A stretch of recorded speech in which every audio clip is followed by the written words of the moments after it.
सृष्टि बचपन से ही दिखने में सुंदर नहीं थी, लेकिन अमीर बाप की बेटी सृष्टि पर उसकी माँ जान छिड़कती। मेरी बेटी कितनी प्यारी है, भगवान सबको सृष्टि जैसी बेटी दे। सृष्टि धीरे धीरे बड़ी होती है। एक दिन सृष्टि की सहेली कहती है, तू दिखने में कितनी अजीब सी है, लेकिन मैं जानती हूँ हम सब में सबसे अच्छी शादी तो तेरी ही होगी। तेरे पापा अमीर जो है।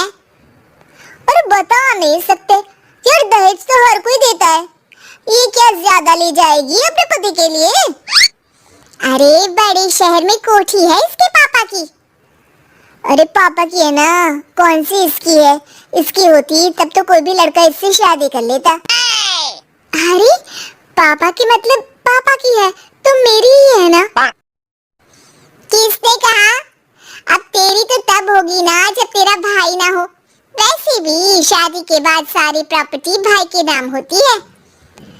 सृष्टि समझ जाती है कि उसे किसी भी हालत में माँ बाप की सारी प्रॉपर्टी को अपने नाम करना है, लेकिन कैसे? एक दिन सृष्टि का भाई शीनू कहता है, बहन क्या कर रही है? तुझसे एक बात करनी है। अरे हाँ हाँ करना, मैं तो तेरी बहन हूँ। बहन मेरी लाइफ में ना एक लड़की है, बहुत अच्छी है। मैं सोच रहा हूँ माँ और पापा से बात करूँ शादी के लिए। सृष्टि को समझ में आ जाता है कि भाई की शादी होते ही भाभी उसे एक दिन भी घर में बर्दाश्त नहीं करेगी। क्या बात है भाई, बताना कौन है वो? यार वो बहुत अच्छी लड़की है, पढ़ी लिखी है, मेरे साथ जॉब भी करती है। बस एक प्रॉब्लम है। प्रॉब्लम? क्या प्रॉब्लम है भाई? यार वो शादीशुदा है, लेकिन उसके पति ने उसे सिर्फ इसलिए छोड़ दिया क्योंकि उसके माँ बाप दहेज नहीं दे पाए। सृष्टि ये सुनकर न जाने क्यों खुश हो जाती है। अरे भाई तो क्या हुआ, लड़की तुझे तो पसंद है ना? शीनू को लगता है कि बहन उसे समझ रही है। वो इस बात से अनजान होता है कि उसकी बहन की मंशा पूरा घर हड़पने की है। सृष्टि अपनी माँ से कहती है, मम्मी मुझे तो बहुत चिंता है, पता है शीनू क्या कर रहा है? अरे क्या कर रहा है, वो तो काम पर जाता है और वापस घर आता है। नहीं ना माँ, वो यही तो नहीं कर रहा, बाकी सब कर रहा है। आपको पता है उससे प्यार है, और वो भी एक शादीशुदा लड़की से। ये क्या हो गया, मैं सोसाइटी में क्या मुंह दिखाऊंगी? अरे तेरे पापा तो यही कहेंगे कि मैंने ही उसे बिगाड़ दिया है। माँ देखो मेरी बात मानो, पापा पर भी विश्वास करने की जरूरत नहीं है। अब आप ही बताओ, पापा इतनी देर घर के बाहर रहते हैं क्यों? बोलो। अरे बेटा वो तो नौकरी करते हैं ना। तू बहुत भोली है माँ, पापा का ऑफिस तो 7 बजे खत्म हो जाता है, लेकिन देखो कितनी देर से आते हैं। अरे नहीं नहीं बेटा, ऐसी कोई बात नहीं है। सृष्टि माँ को एक औरत से बात करते पिता की फोटो दिखाती है। देखो माँ कैसे हैं पापा, मैं ना कहती थी कि पापा सही नहीं है। मैं तेरे पापा से बात करूंगी, दे फोटो मुझे। ओ माँ वो तो डिलीट हो गई। लेकिन चल तूने तो देख लिया ना, पापा से बाद में बात कर लेना, और हाँ मेरा नाम बिल्कुल मत लेना। हाँ माँ। अब क्या था, सृष्टि के माँ और पिता के बीच झगड़ा होना शुरू हो जाता है। सृष्टि के मन में क्या चल रहा था कोई नहीं जानता था।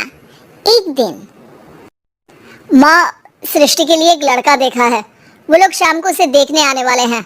और हाँ माँ एक खुशखबरी, मैं और पापा मिलकर एक नया बिजनेस ट्राई कर रहे हैं। शाम को लड़का आता है, सांवले रंग का। सृष्टि को तो बिल्कुल भी पसंद नहीं आता। लड़की की माँ कहती है, लड़की का चेहरा तो कोई खास नहीं, लेकिन अगर मेरे बेटे को आप लोग सेटल कर दें तो मैं उसकी शादी आपकी बेटी से करवा दूं। सृष्टि को लड़का बिल्कुल पसंद नहीं था, उसे भाई पर गुस्सा आ जाता है। लड़के वालों के जाने के बाद कहती है, माँ देखा शीनू मेरे लिए कैसा लड़का लेकर आया, न दिखाने लायक न सुनने लायक, सेटल भी नहीं, वो भी हम करे। अरे माँ, मैं जानती हूँ ये मेरी शादी किसी भी घर में क्यों करवाना चाहता है। अरे कैसी बात कर रही है बहन, तूने तो देखा ना, लड़के को मैंने ही मना कर दिया तुझसे शादी के लिए। जिसने लड़का बताया था उसने उसकी बहुत तारीफ की थी। बात आई गई हो जाती है, लेकिन सृष्टि का मन शांत नहीं होता। क्या करूं, कुछ समझ में नहीं आ रहा।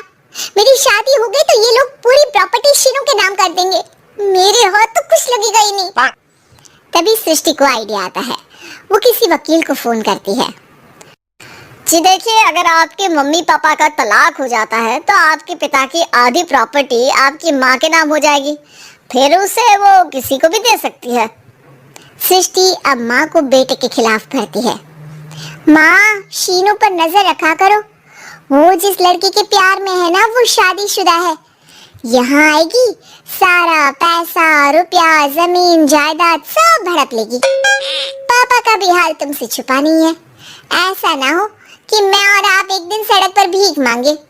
हे भगवान, मैं तो जीते जी मर जाऊंगी अगर ऐसा हो गया तो। ऐसा हो गया नहीं माँ, ऐसा ही होगा। अभी समय है, आगे का सोच लो।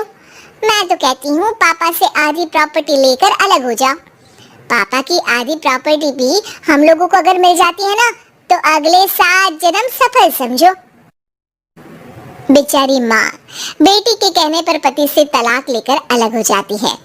सृष्टि अब पैसों से गाड़ी और अपने दूसरे महंगे शौक पूरे करने लगी। उसके दोस्त भी उसके पैसे इस्तेमाल करते। सृष्टि, कल तुम कहाँ थी? मैं सारा दिन घर पर अकेली थी। तो मैं क्या करूं? मैंने ठेका तो नहीं लिया है ना तुम्हें संभालने का। माँ को सृष्टि से ये उम्मीद नहीं थी। वो बैठकर रोने लगती है।